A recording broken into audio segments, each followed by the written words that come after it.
आज सुबह सुबह यहाँ का मौसम कैसा था उसका मैंने लिया है जायजा। पुरानी और नई संसद के बीच आज की सुबह नए इतिहास को लिखने के लिए बेकरार। मेरी ये रिपोर्ट देखिए।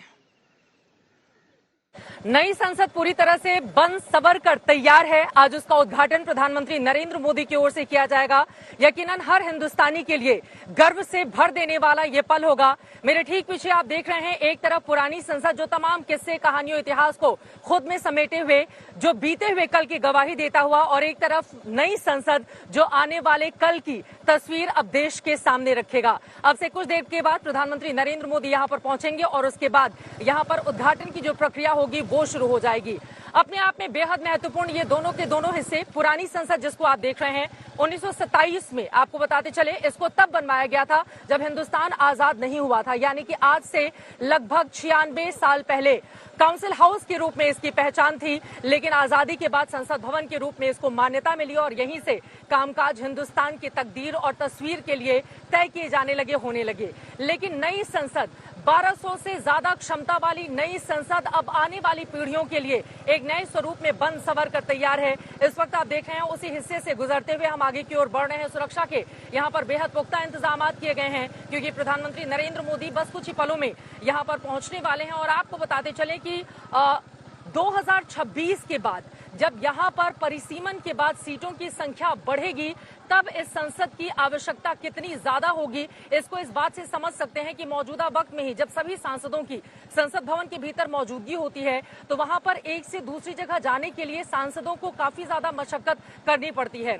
1927 में जब पुरानी संसद भवन को बनवाया गया था उस समय बहुत सारे ऐसी बातें थी जिनका ध्यान नहीं रखा गया क्योंकि बदलते वक्त के साथ डिजिटल का दौर शुरू हुआ। उसके बाद केबल वहां पर कनेक्शन बिछाए जाने लगे और कहा जाता है कि कई हिस्से पुरानी संसद के ऐसे भी रहे कि छज्जा गिरने से बचाने के लिए, मार्बल टूटने से बचाने के लिए वहां पर बकायदा जाली लगाई गई। नई संसद पूरी तरह से आधुनिकता से लैस है और सबसे अच्छी बात इस नई संसद की ये है कि यहाँ पर हिंदुस्तान के हर हिस्से की झलक आपको देखने के लिए मिल जाएगी।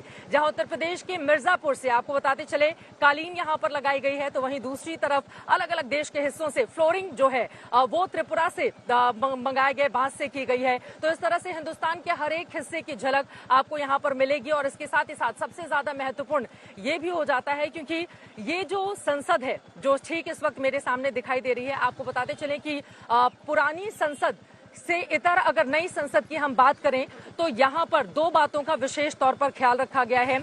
एक बात यह है, जैसा कि मैं आपको दिखा रही हूँ, यहाँ से फिलहाल अंदर जाने के लिए अभी रास्ते को रोका गया है और सुरक्षा के बेहद इंतजामात कड़े किए गए हैं। जैसा कि आप देख पा रहे हैं यहाँ पर अंदर के हिस्से में सिर्फ उन्हीं लोगों को इजाजत है जिनको इस कार्यक्रम का विशेष तौर पर आमंत्रण है, या फिर मीडिया कर्मियों में भी कुछ ही लोग ऐसे होंगे जो यहाँ पर पहुंचेंगे। तो जो नई संसद का स्वरूप मेरे ठीक बाईं तरफ आप देख रहे हैं, एक और महत्वपूर्ण बात, इसको बनाने में तकरीबन 2.5 साल का वक्त लगा है, जबकि दूसरी संसद जो पुरानी संसद यहाँ पर खड़ी है इसको तकरीबन 6 सालों में बनाया गया था और बनकर ये तैयार हुई थी। जो नई संसद आप देख रहे हैं इसमें लोकसभा को मयूर की थीम पर पूरी तरह से डिजाइन किया गया है और जो राज्यसभा है नई संसद का उसको कमल की थीम पर डिजाइन किया गया है। तो आधुनिक भारत की बुलंद तस्वीर को पेश करता हुआ ये संसद भवन तैयार है और अब से कुछ ही देर के बाद प्रधानमंत्री नरेंद्र मोदी की ओर से इसका किया जाएगा उद्घाटन। पूरे वैदिक रीति रिवाज के हिसाब से सबसे पहले पूजन अर्चन शुरू होगी, उसके बाद सेंगोल की स्थापना की जाएगी जो प्रधानमंत्री को बीती रात ही सौंपी जा चुकी है। और अब इंतजार है उस खास पल का जिसका गवाह बनने के लिए पूरा हिंदुस्तान बेसब्री से कर रहा है इंतजार। कैमरामैन संजय कुमार के साथ चित्रा त्रिपाठी, संसद भवन, दिल्ली आज तक।